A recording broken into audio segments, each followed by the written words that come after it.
Hello everyone. तो कैसे हैं आप सब? हम उम्मीद कर रहे हैं आप अच्छे होंगे। ये जो सवाल है कि कोई धन 3 वर्षों में अपने आप का 8 गुना हो जाता है तो कितने समय में अपने आप का 64 गुना हो जाएगा। इस सवाल को आप दो तरीकों से सोच सकते हैं। देखिए, पहला तरीका नंबर एक है सोचने का कि कोई धन जो है 3 वर्षों में अपने का 8 गुना हो जाता है तो यही धन 64 गुना करने के लिए कितने साल लगेंगे। तो देखिए, इसका मतलब हुआ ये जो मेरा धन था, सपोज कीजिए कि आप 1 है और वह 8 गुना हो जाता है तो कितने साल में हुआ ये धन? तो आप कहेंगे 3 साल में। 3 साल में तो भाई 3 साल में 1 से 8 हो जाता है। इसका मतलब 7 बढ़ाने के लिए हमें कितने साल की आवश्यकता होता है? तो 3 साल। और हमें 64 गुना करने के लिए कितना बढ़ाना पड़ेगा? तो आप कहिएगा हमें 63 बढ़ाना पड़ेगा। तो 7 साल बढ़ाने के लिए हमें 3 साल लगता है तो 1 साल बढ़ाने के लिए 3/7 लगेगा। और 64 गुना करने के लिए हमें 63 की आवश्यकता है तो 63 से आप यहाँ गुना कीजिए, 7×9 = 63, तो हमारा आंसर आ जाएगा 27 साल। ये आप समझ पाए? अगर आप नहीं समझ पाए तो फिर से आप एक बार ध्यान दीजिए।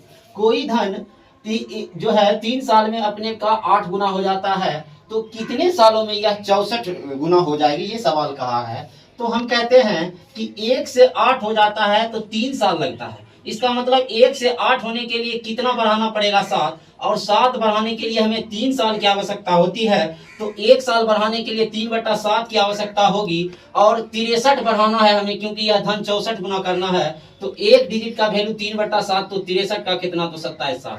नंबर 1। सेम सवाल आपके स्क्रीन पे फिर से आप एक बार आप बनाइए, उसके बाद हम बनाएंगे। क्या कहा है कि कोई धन 6 वर्षों में दुगना हो जाती है तो कितने वर्ष समय में वह 10 गुना हो जाती है। बहुत अच्छा सवाल। कोई धन है, माने कि वह धन 1 है हमारा और वह 6 वर्षों में दुगना हो जाता है, मतलब 6 साल लगा दुगना होने के लिए। पूछा है यही धन कितने सालों में 10 गुना हो जाएगी। ऐसे सोचिए आप, 10 गुना हो जाएगी। यही जो धन होगा कितने सालों में 10 गुना हो जाएगी, ऐसे सोचिए। हमने कहा कि जो है 6 साल लगता है दुगना होने में। तो भाई देखो, 1 बढ़ गया, मतलब अगर कोई धन अपने से दुगना हुआ तो 1 बढ़ा, यानी 1 बढ़ाने में हमें कितना साल की आवश्यकता होगी? तो आप कहिएगा 6 साल, यानी 1 का वैल्यू 6 के बराबर। बहुत अच्छा। हमें 10 गुना अगर करना होगा तो यहाँ से आप सोचिए यह धन कितना बढ़ाना होगा? तो आप कहिएगा सर 9 बढ़ाना है। तो इसका मतलब हमें 1 में 6 तो 9 में कितना? आप इसको 9 से गुना कीजिए, 54, 9 × 54, यही आपके क्वेश्चन का राइट आंसर है। खत्म। देखिए, कोई धन 2 वर्षों में 2100 तथा 5 वर्षों में 2250 हो जाती है तो धन व दर दोनों ज्ञात कीजिए। कोई धन 2 साल में कितना हो जाता है? तो 2100 हो जाता है। ठीक है, आगे क्या कहा? 5 वर्ष में 2250 हो जाता है। भाई 5 साल में 2250 हो जाता है। बहुत अच्छा। तो बोला है कि मूलधन और दर ज्ञात कीजिए। देखिए, मूलधन और दर ज्ञात कीजिए। कैसे करेंगे भाई? कोई धन 2 साल में 2100 हुआ, ठीक है, 5 साल में 2250 हुआ। अगर हम फाइनली देखें तो यहाँ से 5 साल होने में 3 वर्ष लगा है और 3 वर्ष में यह कितना ब्याज दे रहा है? देखिए, 2100 से 2250 हो गया। इसका मतलब यह है कि 3 साल में यह 2100 से 2250 हुआ तो 3 साल में कितना बढ़ा? तो 150 रुपया बढ़ा। समझ में आया ये बात? मतलब 3 साल में यह 150 रुपया बढ़ जाता है तो प्रति साल ब्याज कितना बढ़ रहा होगा? आप ऐसे सोचिए। तो 3 साल में 150 तो 1 साल में कहिएगा कि 50 रुपया बढ़ रहा है। बहुत अच्छा। 1 साल में जब 50 बढ़ा है तो 2 साल में कोई धन 2100 होता है। इसका मतलब है कि 1 साल में तो 50 रुपया ब्याज लगता होगा तो 2 साल में तो 100 रुपया ब्याज लगा है। इसका मतलब इसका मूलधन होगा 2000।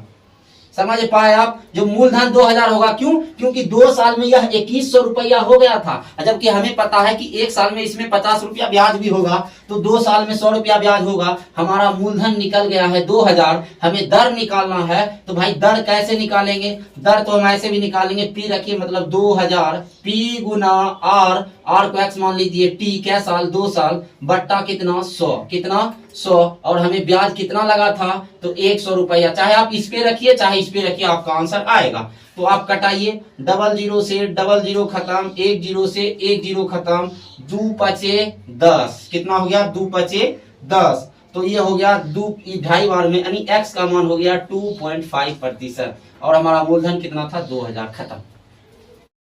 कोई धन 5 वर्षों में 10,000 हो जाती है और 7 वर्षों में 10,800 हो जाता है तो दर ज्ञात करना। इस सवाल में हमें दर ज्ञात करना है।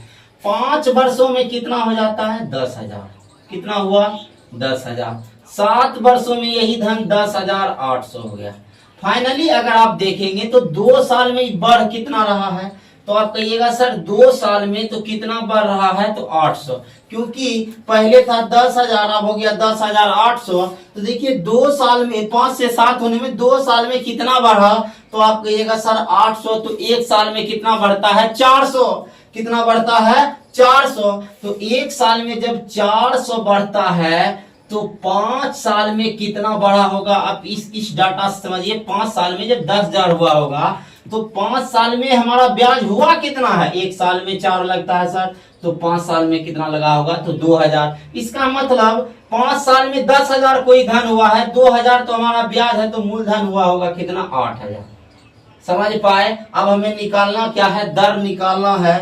तो P गुना R गुना T कितना? 5 साल बट्टा 100 बराबर कितना ब्याज लगा भाई? 2,000। बस आपका आंसर आ गया। 3 जीरो से 3 जीरो खत्म। 2 चौका 8, 4 बार में ये खत्म। 5 दूना 10, ये 0 हो गया। 4 पंचे 20, यानी R का मान कितना हो गया? 5। Right answer.